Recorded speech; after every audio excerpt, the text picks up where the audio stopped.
Rated M for mature. 50 Cent Blood on the Sand is a third-person cover shooter, and the features we're majoring on are the gunplay, the ballistic weapons, and there's 24 of those. We had to have weapons that were realistic. We certainly used existing weapons as a baseline, and we looked at what was available. And then what we were looking for is a balance of weapons that gave you different attributes. In the game we have 4 different categories. We have pistols, close quarters weapons, which are shotguns and SMGs. We have assault weapons, which are assault rifles and large machine guns, and special weapons, which are sniper rifles and rocket launchers. There's 2 driving sequences where if you're playing with 50 Cent, you drive the vehicle and the AI takes control of the gun. In the online game, you play as 50 Cent still, but your buddy plays as the gunner. There are the flying sequences where you both man guns in a helicopter or gunship, flying over the mountains of this fictional country. Throughout the game there's money you can pick up off killing enemies and around the environment. When you pick money up, you can then buy upgrades for all of these categories of weapons, and each of the weapons are significantly more powerful. Towards the end of the game, the enemies become more difficult to kill as well, and you really need to be upgrading your weapons to be competitive against them. With this really beautiful cover system in the game, where you can take cover, you can vault cover, you can dramatically move into cover and move between cover.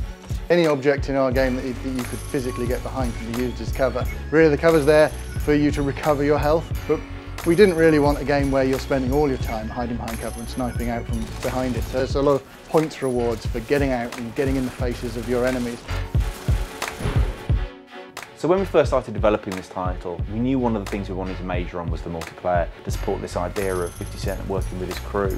So at any time in the game, when you're playing as a single player, you've got one of the G unit with you. You've got either Tony Yayo, Lloyd Banks, DJ Kid alongside you, running, gunning, supporting you. If you're showing your status to the online world, then other people can come and join your game, and that character skin will be hot swapped out to the character skin that they select. So in so many ways, 50 Cent Blood on the Sand really plays to what this license is all about. The arcade action, the collaboration between 50 Cent and the G Unit characters.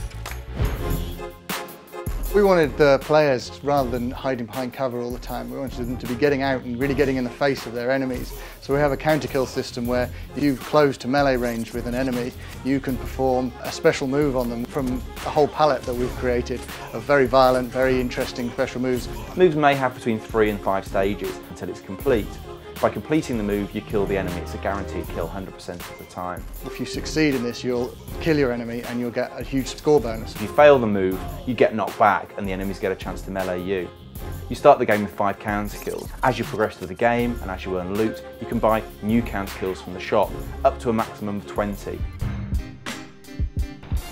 You earn points by shooting targets, by destroying objects in the game world. But the major points come from killing people. That gets modified by what sort of person they were, how you killed them, for blowing them up, for being low on health, for not being in cover. By chaining kills, you score combo points. And so let's say, for example, you get 2 guys with a headshot, you then close ground and kill someone with a counter kill, all within a specified time limit.